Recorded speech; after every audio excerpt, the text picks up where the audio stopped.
Hello, everybody. Welcome back to the Dialogue Dome. My name is Brendan. That's Max over there. And today we're talking Oh. about a specific thing that is Mhm. very, very normalized in the industry now as a debate.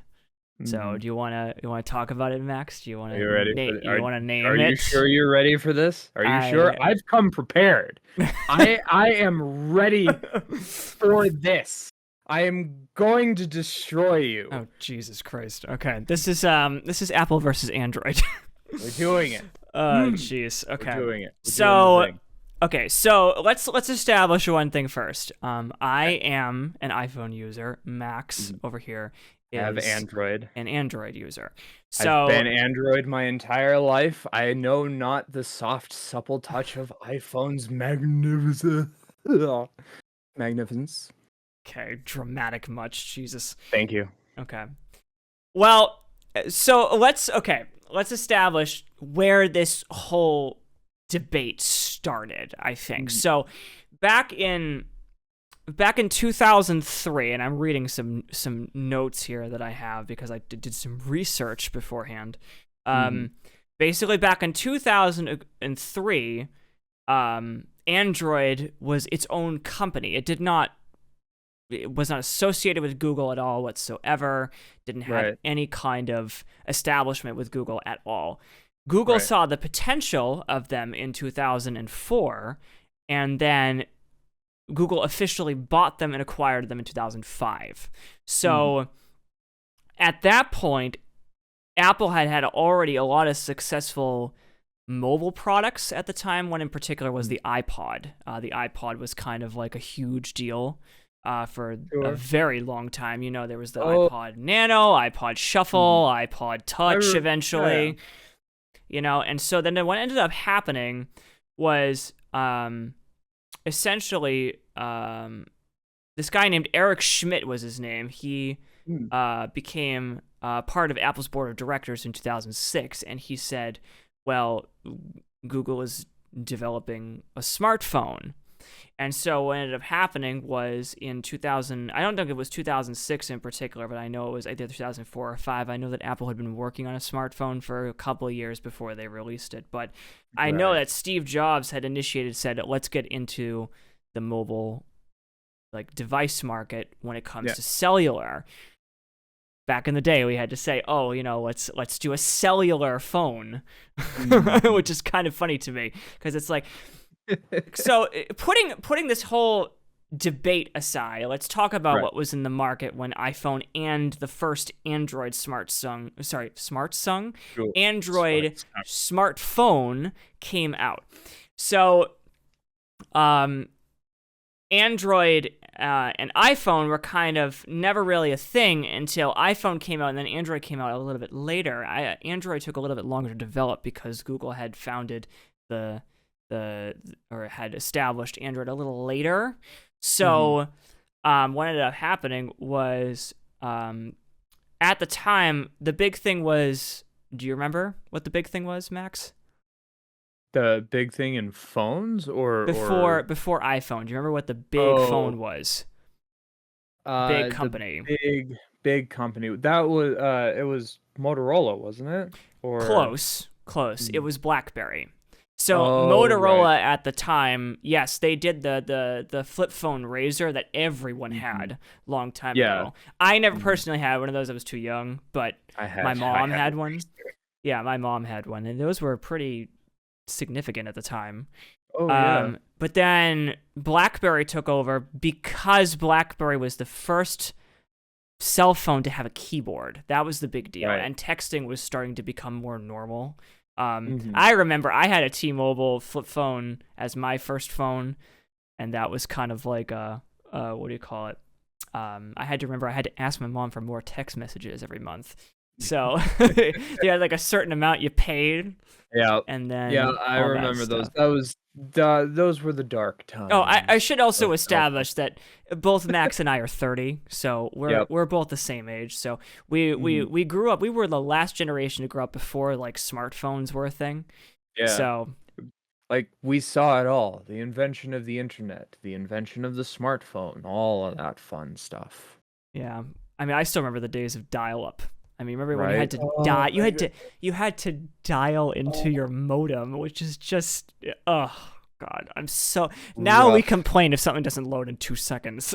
Right? Like, Oh my goodness. oh, it's crazy. The stuff you had to physically press a like dial button on a program to connect to the internet, and then you had a shared line with other people, so if somebody else was dialing in, it would slow down your connection. Oh God. So thank God we're past those days.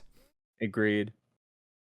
But anyway, so then what happened was Steve Jobs announced in 2006 at a conference, he announced, or 2007, one of the two, he announced the iPhone, and he presented it as 3 different devices.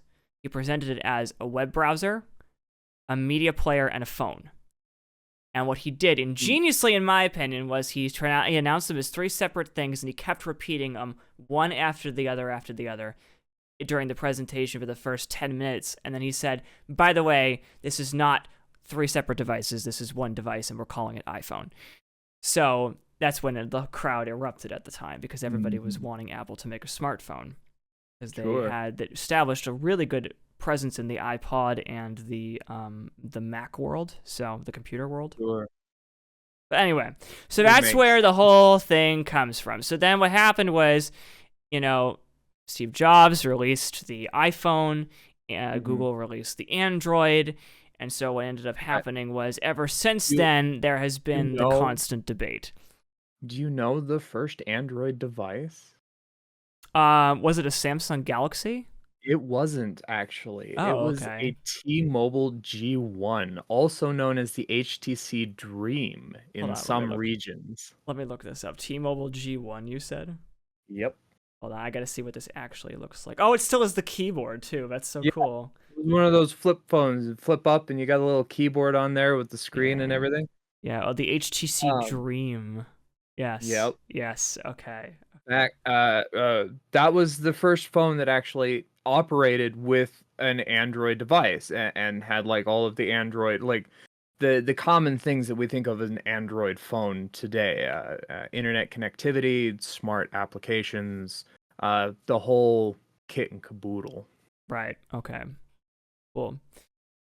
Yeah, and I still find it very funny. I mean, we of course there's this whole, like which operating system is better right now, but what's hysterical is that both Android and iPhone at one point only had, like, everyone's phone looked the same at one point. It was just one screen, 4 or 5 different apps, and that was it for like 2 years. I remember, like, I don't personally remember it, but I remember having that be a thing. Like, everyone's phone looked the same. Right. And now it's a totally different story. But oh yeah, you can accessorize. Everybody wants to be different in the industry. They want to look different in the industry. Apple wants to make the most expensive thing possible so that people can gloat about it. Really? Is that what you say? Okay. Yeah, that's the one. Okay. So, I told you, I'm prepped and ready. We're going to get into this debate, and that's going to be a very big part of okay, that's fair. That's fair. Okay. Okay. So, what let's like actually get into this debate. Get into it. What exactly is it about? In particular, let's focus on one thing at a time here, because we could name a billion things here, but it's true. What is, name one thing right off the bat, the first thing you think of when it comes to Android having be better than iPhone. Gorilla Glass. Interesting. Okay. Because you know what my first thing is? iPhones don't break. Oh, don't they? Yeah. Fascinating. Yeah. Shall I bring up the iPhone 6? Oh, yes. Okay, go ahead. Yes, go ahead. Go ahead. Yes. So, remember freaking the iPhone 6 where you put it in your pocket and you just walk around, normal everyday Joe doing his business, and you pull out your phone. You got to make a phone call. And oh, what's this? My phone has just bent in a weird angle. I remember this. Okay.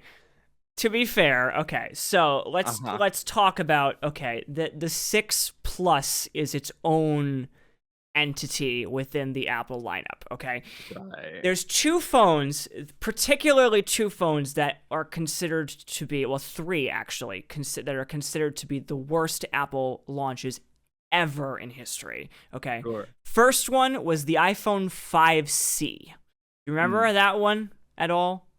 You remember what that looked like? You should look it up right now if you don't. Let me look that up. I'm gonna accompany, for those of you who are watching on YouTube, I'm going to accompany a bunch of pictures with this video as well.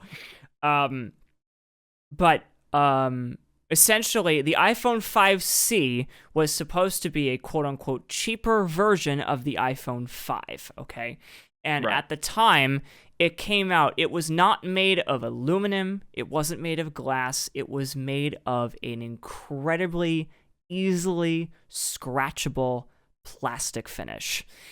And I think this is actually kind of where the company turned away from plastic, was because this phone had such awful overheating, terrible hardware issues. The camera was garbage on it. The touchscreen didn't work properly. It was just a bunch of different things. It was easily probably their worst iPhone launch ever. And it was a laughable product. It looks cheap. Yes. It looks like a child's toy. Yeah, exactly. Yes. That's agreed upon. Okay. The second one, which I'll talk about, which is actually not the 6 Plus, but it's the iPhone 7. The iPhone 7 is the second worst iPhone launch in Apple history because it had such severe hardware issues. The operating system was glitchy, but the point is that on this particular launch, this one was, I forget what iOS it was. I think it was iOS 6, if I'm not mistaken.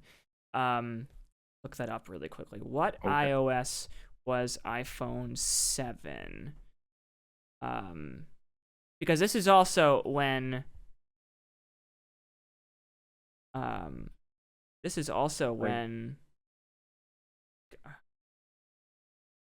is where, of course, the technical difficulties happen on this episode. Hold on. This is really, really selling my iPad, which I have in front of me right now. No, here I am, my nice little Android. For the record, I've already got the answer. For the record, it's Google Chrome that's glitching. Oh yes, of course. So, what iOS was iPhone 7? Okay, here we go. See, that worked fine. Oh, iOS 10. Okay, it was iOS 10. iOS 10 was the big leap forward, and they tried to do a bunch of changes, and it didn't work.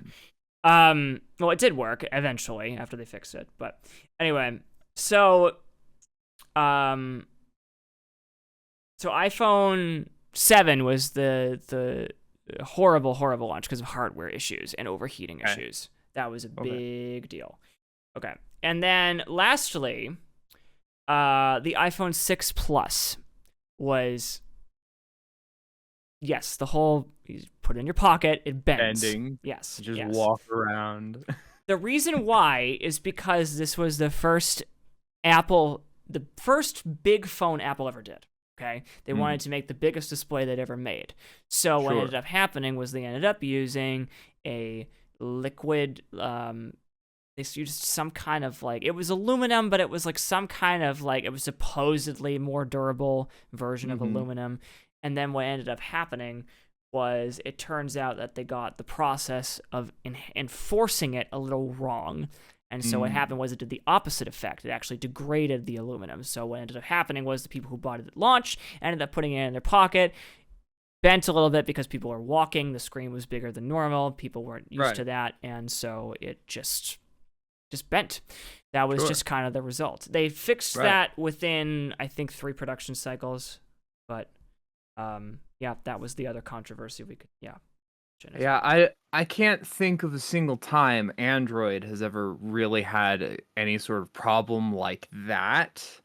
I just a non-issue. I just remember personally battery being a big problem with Android. What? Battery? Yeah, battery Which being. battery? I'm talking I'm not talking about battery life. I'm talking about Okay. the fact that for some reason I just remember when I had an Android. Yes, I did have an Android at one point. I remember whenever I had an Android, which was a new Android, my battery just degraded so quickly. I'm talking about the idea of it like going from 100% health to like it went to like 50% health in like 3 months for me. See, and that's mostly user error on my part because I didn't know about battery stuff back then. But right. And also, like, what are you doing on your phone on the day-to-day that would cause it to drain so rapidly?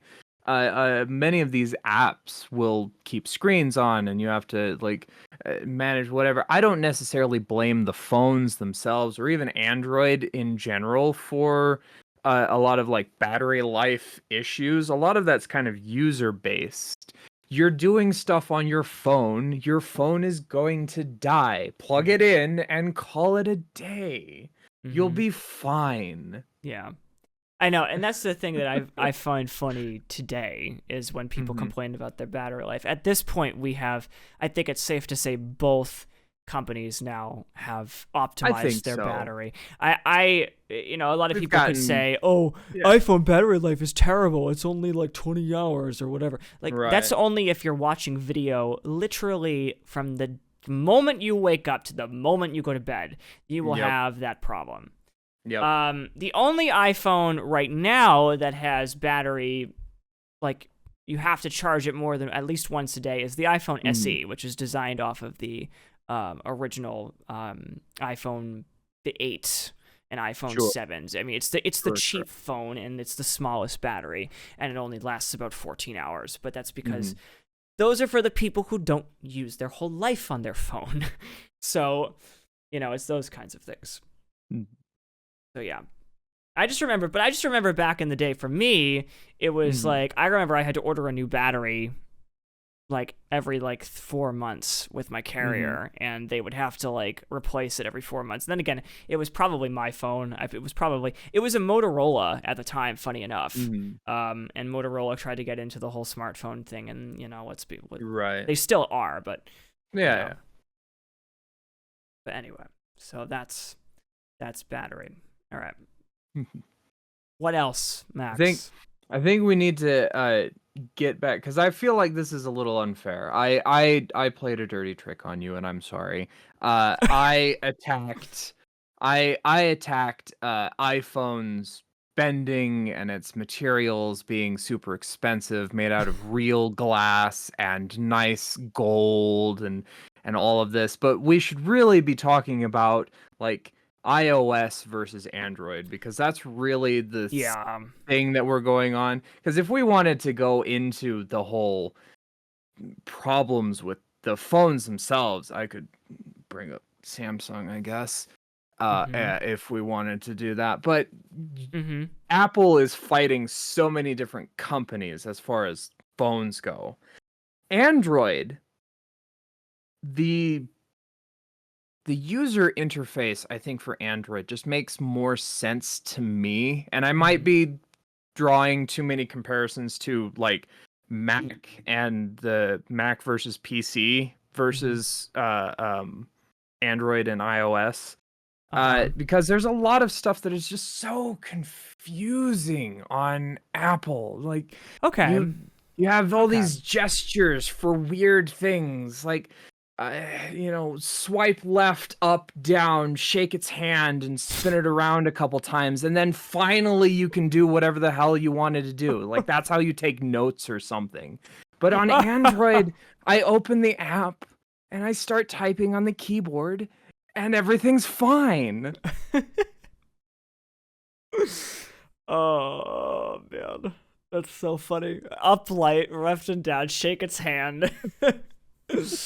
Oh man. Am I wrong though? Okay, this is how I describe it to people. Okay, this is how I personally describe Apple iOS versus Android OS, okay? Sure. Particularly are you left-brained or are you right-brained? That's really what it is. One caters more toward left-brained people, the other one caters more toward right. And so I mean, when it comes down to the nitty-gritty stuff, I find it funny that I think that Android has more gestures than iPhone does. But that's just because I've actually used Android before. And I'm telling you right now, because again, I have an iPhone, right? Sure. When somebody hands me an Android, I have no clue how to use it. It's the same thing with you. When someone hands you an iPhone, right? And you have no clue where to go, right? It's because it has nothing to do with the operating system. It's just because I feel like we started with something, we grew up with something, and now we're more used to something that we've grown up with. I grew up with Android OS, and I didn't get it when I was using it, and then I switched to iPhone when the 5 came out or something like that, and ever since then I have been able to work with iPhone.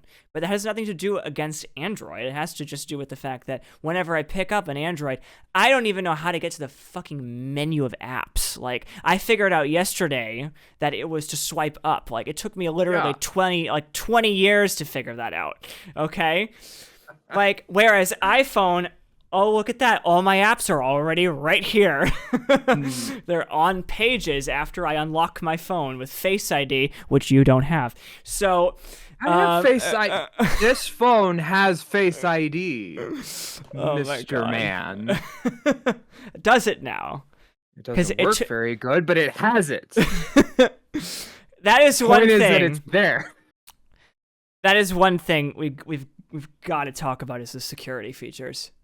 At some point. But anyway, going back to Android OS versus iOS. I don't know. I just find personally I find iOS a lot simpler to use. Both of them are based on minimalism though. I mean, everyone's trying, you know what's really funny is that Apple built an entire brand on minimalism, and I feel like everyone's trying to copy that now. I'm not sure if that's because that's the way iOS looks now and Android OS looks now. I mean, I don't know what it is. Maybe it's just that everyone's trying to do minimalism. Okay. I think that's mostly just style trends, potentially, and maybe even a little bit of bandwagoning. I mean, I'll concede that Apple has made a huge name for themselves with a ton of fanboys and girls out there that just want to wait in line for hours and hours in the snow, in the rain, camping out overnight in order to get the next thing. It's like, I get it. You make it sound like You make it sound like we're going to see Bruce Springsteen or something. Am I wrong? Oh man. No, but like still, there's a lot of that like I want a piece of that pie too. You know, I want people to wait in line for the next Samsung or be excited when Motorola drops their next phone or whatever's going down. And I think if I were to make a call, I want to say that Samsung might be the closest to Android's Apple, potentially. Okay, maybe, yeah. As far as fanboys go, I'm not a Samsung fanboy myself. I just want my phone to work. I'm that kind of person. As long as my phone works, I don't care where it comes from. But like Samsung has definitely gotten a lot of people out of their houses waiting for phones. That's fair. Yeah. Yeah. I think for me, what I like is especially, I wouldn't say necessarily back in the day, but now definitely, like since the iPhone 11 or 12 came out, I would say I really enjoy the fact that I have a phone, a supercomputer, an incredibly expensive camera, and on top of that, something that now can charge my other devices literally in my pocket. Like I can actually now with iPhone 15, I have the 15 Pro Max, I can actually with the USB-C cable now, I can plug it into my phone and have it be a battery pack for something else. It actually charges other devices. That's the first time that's ever happened on iPhone. So I do like that. But one thing, okay, let me while we're on the subject, let me give you something that I say I agree that Apple should have switched on for years and years ago. Uh-huh. Why did we keep Lightning for so long? You wanted to be different. iPhone wanted to be special. But iPhone was the only one with Lightning. I know. That's why. Like, I can't take your money if you can go and buy it somewhere else. Yeah. You have to buy it from me. And the only reason, let's be honest, iPhone switched to USB-C is because the EU made them. But, so I'll give you guys that one. But I just like having, and this could be said too for like, you know, the newest Samsung Galaxy AI one. They have the same thing with the whole you know, you have a smart computer and a camera and everything, this stuff. It's like a all-in-one phone. I like the idea of, you know, I just bought like a $2,000 Canon camera last year, and like I've used it, but I'll be honest, I've used this more. And so it's just kind of, that's something I like. But I think both things, one of the things I definitely want to talk about that I think you and I can both agree upon, that both companies have a really good part of, is we're very good at maintaining our own ecosystem. And I'm talking specifically about Google stuff is all connected. Apple stuff is all connected. Sure. Apple and Google are finally starting to work together to connect the two of us together. So it's like, yeah, that's one thing I absolutely love on iOS and iPadOS and all that stuff and macOS. I can copy something on my iPad and it will paste on my phone or my laptop. That's something that I have never seen any other company be able to do. And I just think that is just because Apple's ecosystem is just so walled in at this point that they know how to work with their own stuff. So, I mean, makes sense. As far as Google and all of them go, like Amazon is fighting with Google on smart home features and all this other stuff. Everybody's fighting over the fact that Google has like a monopoly on Android devices in general. Plus, the Google has their own sets of phones coming out. So, like, not all of these companies want to play nice together because it's not beneficial for them to play nice together. Sony and Xbox, fucking. Oh, that's a whole other debate we got to get into someday. Yes. That's Sony versus Xbox has got to be the most immature debate I've ever seen in my whole life. Agreed. It really is just the stupidest thing ever. But speaking of monopoly, I mean, Apple did just get sued by the Justice Department of the U.S. for being a monopoly. I'm curious to think of what you think of that, because you're coming from devices that could also be technically considered a monopoly with Google, because Google has a monopoly on search engines as well. But what do you think about this antitrust lawsuit that's just come out? Because that's something that's a big deal. Well, okay. Have you read into it at all? You've probably read into it, right? I've seen snippets here and there. I'm sure there's some YouTubers that I watched that give me news on stuff like this. When I first heard about it, I was like, oh yeah, that kind of makes sense that like they would be sued for that kind of thing. And then I started thinking about it. It's like, hold on a minute. They don't necessarily have a monopoly, because there are other competitors out there. Like Samsung is a competitor for the iPhone. So like people can choose between those two devices. And so I'm starting to think, like, what is the monopoly that they think they have?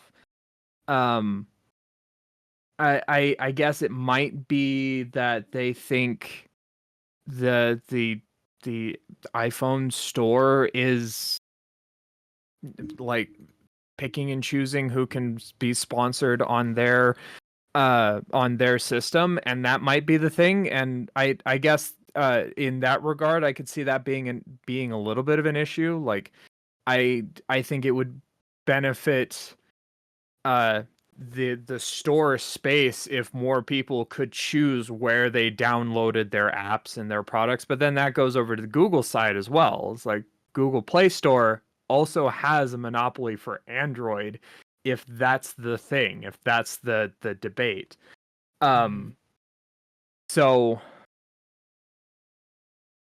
I think that makes sense. If I were able to download the iOS store on my Android device and the Google Play Store on my iPhone, that might just make all of that disappear. Mm-hmm.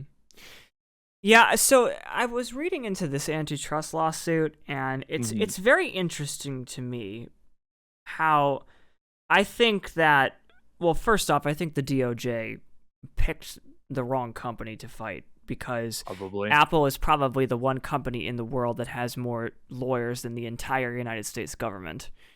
Sure. But at the same time, I think what really makes this so confusing to me, and I think what I think is a waste of taxpayer dollars, is particularly the fact that they're accusing Apple of being a monopoly because they're gatekeeping things. Meanwhile, the stuff that they have announced as being gatekeeping is they're not blocking you from using the service. You can choose this or the Apple one. So, like, one of the things, the big ones that I saw was, you have Google Pay. I have Apple Pay. Apple Pay, you can add, for those of you who do not know what Apple Pay is, you probably have heard of it, but it lives in your wallet on your phone. Same thing with Google Pay. You can add your credit card to your wallet, and then what ends up happening is you can use your phone as a tap-to-pay method at vendors around the country. Actually, around the world Google. Now, if you have a international credit card. But what same with Google. Google has a similar thing. Works exactly. Very similarly. Exactly. So what they accused particularly Apple of doing was inserting themselves into the middle of the transaction. Basically stating that Apple is forcing its users who use Apple Pay to be charged a Apple Pay fee. Meanwhile, my argument to that is I could just pull out my credit card from my wallet and just use that instead. It's the reason. The reason why I choose Apple Pay, and you probably choose Google Pay, is because it's more secure. I am not sending my card information to a vendor. I'm sending a transaction ID number to them, which authorizes them a payment onto a credit card number, which is unique and distinct to my iPhone, to your Google smartphone. Right. And it's things like that. And the other one is like, cloud-based systems. I mean, is it a little bit true though? Does Apple take a cut for you using Apple Pay? I'm pretty sure. I actually don't know if that's true or not. Because if they do take a cut, then the option is, okay, I use Apple Pay or I don't. But with Google, as far as I know, I haven't been charged by Google for using Google Pay in any sort of capacity. But if that's... I am Googling this right now. Yeah. The humor of that sentence. Oh no! So it says here. It says, I know, right? Yeah, I'm Googling that right now. It says Apple does not charge merchants any fees for accepting Apple Pay. So no. Okay. So they don't take any kind of... The only fees are the normal credit card fees that you would get from the whatever card you're using. Yeah. You want to talk about monopoly? Let's talk about banks, but that's a different story. True. So then I guess the argument then falls to... is there another, could I download Google Pay on my iPhone? No, because but you can't download Apple Pay on Google either, so. No, I can't, but there are other wallets that I could download on Android. I don't have to use Google. Oh, I see what you're saying. Okay. Yeah. So yeah, I don't think I could use Venmo or Cash App or Square. Oh yeah, you can do that. You can use Venmo and PayPal and all those things, and the Cash App. Yeah. In fact, I'll be honest with you. You can actually put a PayPal card, Cash App card, any of that into your Apple Wallet as well. So you can do all that. You can link your wallet with those apps too. I mean, so if that's what you meant, then yes, you can do all that. Well, I mean, there's some of those. I guess I'm just interested in is it possible to get other wallets on an iPhone device? If you that mean, that aren't necessarily crypto or all this other weird what have you. I mean, I'm pretty sure you would have to do it through the app itself. Like Mhm. PayPal, I know you can use PayPal Wallet, but you have to have the PayPal app. You know what I Gotcha. mean? Like if I'm Mhm. logging into PayPal right now, I can take a look. Sure. Let me log in with That would be my Face only ID. guess. Yeah, okay.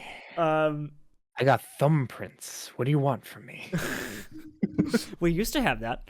Um, I'm not gonna lie to you. I'm pretty sure, you know, Google will or Android phones will eventually get a real facial recognition very soon Oh, someday yeah. if they don't have them already. I'm I wouldn't know because I don't have one.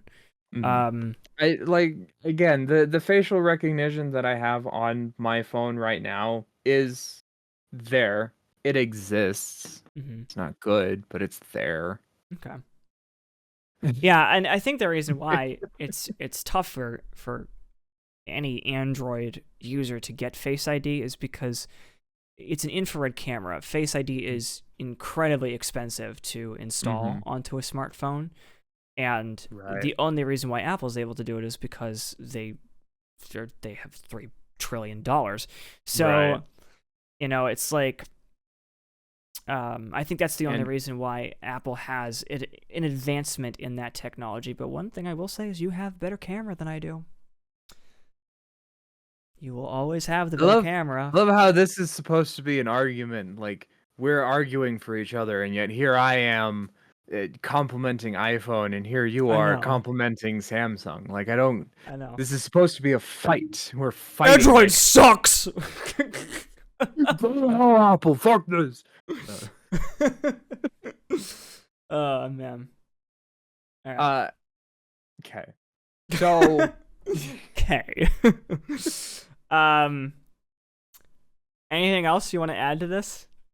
I I'm trying to think think here. I mean, I CarPlay. We could know. go over CarPlay. I mean, there's a Mm, lot of different things, but I mean, well, we could talk really. We could close out this episode with sure. one last discussion. Okay. I find it funny that Epic Games has sued both companies for Mhm, App Store monopolies. Um, what I find fascinating, and mhm, commentary for this would be very particularly interesting from both of us.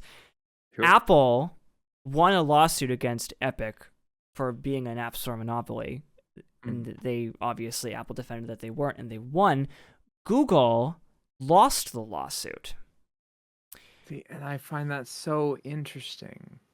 Yeah, so I'm trying to wonder why Google might have lost the lawsuit because they have the same like standard that Apple does when it comes to this. Like we could Right. argue about this all day long, but in Mhm. reality, the App Store and the Google Play Store kind of have their own rules. They both of them have a 30% pay cut. They both have, those options where you have to go through, if you want to do microtransactions in a game, you have to go through the Right, right, App right. Store permission system. They both have that, and yet Apple won their lawsuit and Google lost. Mhm. So obviously there was a loophole in Google's contract. Something there. Something there. Looking it up, what I found here is like that um the verdict found that Google turned its Play App Store and Google Play billing service into an illegal monopoly. So, what I think might have been the fight was less about the Play Store itself, maybe, and the billing service that you use um, through Google. Okay. Because it's very true that there are a lot of in-app purchases and in-app what have yous. Oh, there's so And many. I mean, you could see exactly literally any game or any free app out there will say underneath the buy button has in-store purchases. You know? right. But when I make a purchase through Audible, I'm buying a book. It goes through my Google first, and then Amazon. Yeah. rather than just going directly to Amazon. Amazon. And the same thing goes with the App Store. If I'm buying a book on Audible, like I'll do the same thing. I buy a book on Audible. It asks me to confirm with my Face ID to charge the card, but it goes through Apple's system first. Right. You know? I'm not sure. Okay, so here's an article from The Guardian in 2023. And it's saying here that antitrust attorneys and other legal experts pointed to several key differences in the two trials. Apple's more closed-off app ecosystem actually made it less susceptible to antitrust enforcement.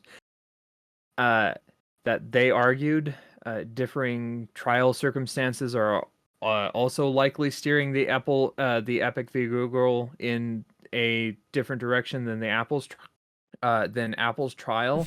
So, excuse me, I'm sorry. It's okay. So, I didn't want to laugh at that, but that was funny to hear. It's entirely possible that that's what's going on. This is. I'll send you a link to the article so that we can have that like in the description. Well, it's also very interesting because Epic Games did just announce last week in their Unreal Engine state of play that Epic Games Store is coming to iPhone and Android, which I find that very interesting. Right. I don't know whether is that in the EU or is that all across the world, or it might start out as a North American release and then go over to the EU if it's popular enough, depending on whether or not they're breaking any rules. No, so I'm reading an article right now. It says on Android it will be available everywhere, but on iPhone it's only available in the EU. Because the EU just legally made Apple allow side loading applications like this with their own app store. So that's so interesting. It is interesting. I don't know. I'm not a lawyer. I can't give any legal advice, and I don't necessarily know or care what happens to Apple, legally speaking. Yeah, I don't know. And it will let's be be honest, interesting. It's not our money. Both of them have way more money than we ever will. It's very true. It will be interesting to see what kind of ripple effect this might cause, though. Yeah, and I think that's what they're trying to do, is they're trying to start a splash in the pond, so to speak. Yeah. I feel proud of my analogy there. I think it would be good, though, if Google and iOS had more competition in their field. There's a lot of apps and games out there that are interesting and fun to play, but I have to go through this system, and there are things on iOS that I wouldn't mind having on my Android phone, but I can't get because Apple doesn't want to play nice with anybody. Neither does Google.